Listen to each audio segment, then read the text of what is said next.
All right, back to it as we continue watching Air Force One sitting on the tarmac at Andrews, ready to go wheels up to NATO. So we'll keep an eye on that. Also, Iran didn't take long to violate the ceasefire announced last night by President Trump on Truth Social. Many people weighed in and commented on that, but it didn't take them long. Now Israel's preparing a vicious counterattack. Joining me now is Major General Bob Dees. He served 31 years in the U.S. Army before retiring. He was in a wide variety of command and staff positions, including commander of the U.S.-Israeli Combined Task Force for Missile Defense. He now runs, by the way, the National Center for Healthy Veterans in rural Virginia. We'll talk about that in a moment. But first, thank you for being here, General. Good to be with you, Steve. Greatly appreciate it. All right, so Iran's respect for the ceasefire lasted about 5 minutes. They attacked Israel with some drones, apparently some missiles. Israel preparing a full-throated response, as they do. But I think that this is the last throes of this regime. I don't see that there's much left. Their capabilities have been diminished to a point that we don't believe they have any command and control of their missiles at all. They can't send missiles long range because they have no way to control them. That's one problem. So where are we today? We thought we had a ceasefire. That was the talk last night. Now we don't. What do you think is going to happen the next 24, 48 hours? Any way to predict? Yeah, well, I think they're still standing up on the inside, Steve. And I was surprised when they agreed to a ceasefire because I think the Iranians are going to break instead of bend. And so they're going to have to enjoy another dose of medicine from the Israelis, perhaps even from the U.S. But I agree with you. They're on their last legs. And we're in the final, denouement of this before we see them fail. And then also I'm interested in seeing what the people in Iran do, the regime change, if you will, as some people refer to it. Yeah, that's the way I refer to it. 46 years we've stood here, General, 46 years since 1979, and those, images that I will never forget. 52 Americans taken hostage for 444 days. Released the day that Ronald Reagan was sworn in as president. You know those days as well as I do. We've watched this country devolve into a place where the Houthis and Hamas and Hezbollah go to get their money so they can attack Americans and others all over the world. And there are plots inside this country as well to kill Americans here and target Donald Trump for assassination. This regime, I do think it's on its last legs this morning. I think that it's going to collapse. That's my guess. It's my gut feeling. I've got nothing to say that for sure, but I really feel that it's on its way out. Anything we can do to help them? Yeah, well, I think we just continue to encourage the people, everything from Voice of America and other elements, to communicate directly with the people. That's one.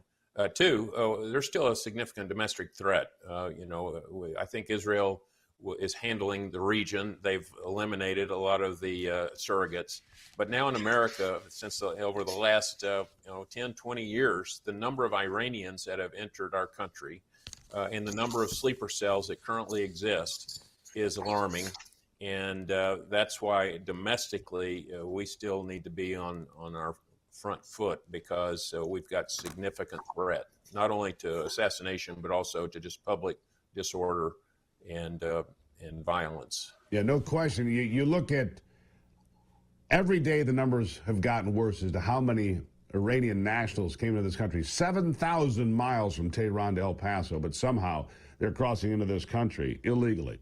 There are also 30,000 Chinese nationals. They often work together. They coordinate together. China, setting somebody up and make them be the patsy to take the fall, but make the attack first. I think there are a lot of problems facing us because of the open border policies of Joe Biden and the Democrats for 4 years. 20 million people came in. 2 million gotaways, according to Tom Homan. I mean, that's a devastating figure, isn't it? Yeah, well, it certainly is. To move back a few years, after 9/11, I came back and I quickly saw in our intelligence, I was in Europe at the time, saw in our intelligence that we had many sleeper cells in Lackawanna, New York, Nashville, Tennessee, Dearborn, Michigan. And those sleeper cells, were there in 2001. Now let's fast forward, see what we've allowed to cross our border. And we are not in good shape. And so the Department of Homeland Security and others, the FBI, they've got their work cut out for them, not just for the next few days or weeks, but for the next few years. Sleeper cells, 2001, a quarter of a century ago is what you're saying. We had those problems a quarter of a century ago, General. That's exactly right. Yeah. Only imagine what it's like now.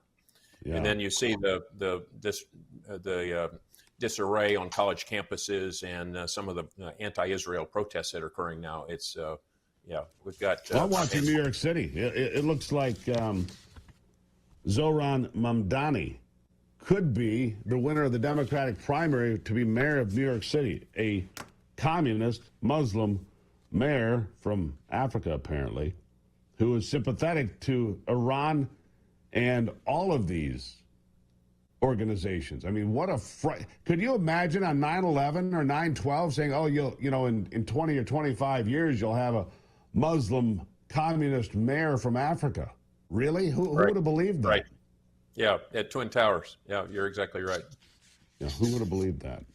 Yeah. It's a frightening place we stand. All right, so tell me about this this new operation, because we don't really know what's going to happen next. We'll keep an eye on it. But tell me about the National Center for Healthy Veterans that you run there in Virginia. Yeah, well, it's interesting. I heard on one of your earlier pieces about MAHA. We're really drafting behind MAHA. We're have a movement to make America's veterans healthy again. And we subscribe to physical, mental, spiritual, emotional, relational wellness. Our bumper sticker is returning healthy veterans to America. As you know, many of our veterans are at risk. Many of our veterans need support in various ways. And so we're working that. Your listeners, Steve, can go to healthyveterans.org for a couple purposes. One, they can always contribute, but also these veterans that need help, these at-risk veterans with PTSD, TBI, traumatic brain injury, moral injury, they are in the woodwork of America. And so the people of Michigan, we've got people from 12 different states right now.